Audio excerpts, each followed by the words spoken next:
Hey lovely, and welcome to Questions of Purpose. Today we're going to chat about the how of purpose. How am I going to do the impossible?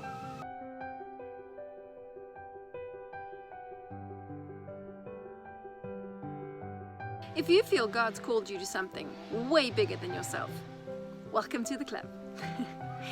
And that is awesome, because usually God calls us to something that is bigger than ourselves, that we can't do in our own strength.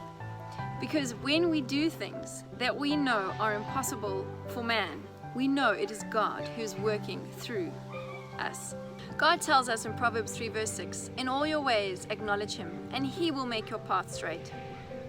And in Matthew 6 we're told to seek Him and we will find Him. Knock and the door will be opened unto us. So we need to put God first, and then we start to see these incredible things happen in our lives. To do the how of purpose, we need God, because it's only through His Spirit in us and His power through us that we are able to do the impossible. It is impossible to do the impossible in our own strength. We can only do it with God's strength. God tells us in Philippians 4 verse 13 that we can do all things through Him who gives us the strength. So it's His strength, not yours. So don't worry if you feel like you aren't big enough or strong enough or capable enough to do what He is calling you to. You just need to have a willing heart and be a willing vessel for Him to use.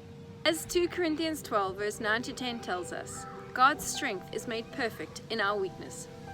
So if you feel like you're comparing your gifts to someone else, and if God's calling you to be a worship leader and you think, but she sings better than I do, or if God's calling you to write something and you think, she's better English than I am, or if God's calling you to speak out your testimony and you think, I'm not as bold as she is or as articulate as she is, don't lose heart, because God's strength is made perfect in our weakness.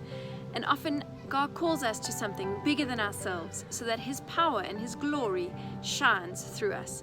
All we need to be is willing vessels for Him to work in and through us.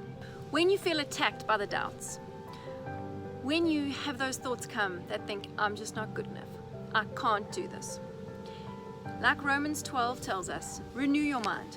Remind yourself to whom you belong and to who has called you to do this impossible, and who is in fact actually doing the impossible through you. Don't let the doubts stop you from the purpose and the calling that God has on your life. When we have God's Spirit in us, we have the strength and the faith and the courage to do the impossible.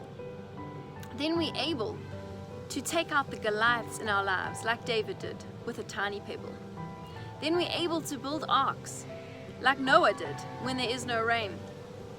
Then we're able to walk around the walls in our lives like the Israelites did around the walls of Jericho, and they all come tumbling down. You will see impossible things happen when you allow God to work in and through you. So lovely, I just want to encourage you today, if you feel that your calling and purpose is impossible and you've been doing it all in your own strength, hand over the reins to Jesus. Allow Him to work in and through you.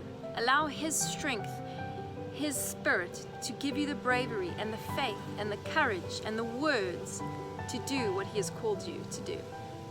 So I just want to pray for you now. My Jesus, I thank You for this incredible woman here watching today. I pray You come and fill her with Your Spirit. Fill her with the courage, fill her with the wisdom, and fill her with the ability to do the impossible. Give her the reassurance that it is not her that needs to complete her calling. It is You in her, that she just needs to be a willing vessel to be used by You. I thank You for Your power, and I thank You for Your Spirit. In Your precious name, amen. Thank you for joining, lovely. And next week we do the last Questions of Purpose, which is the when of purpose.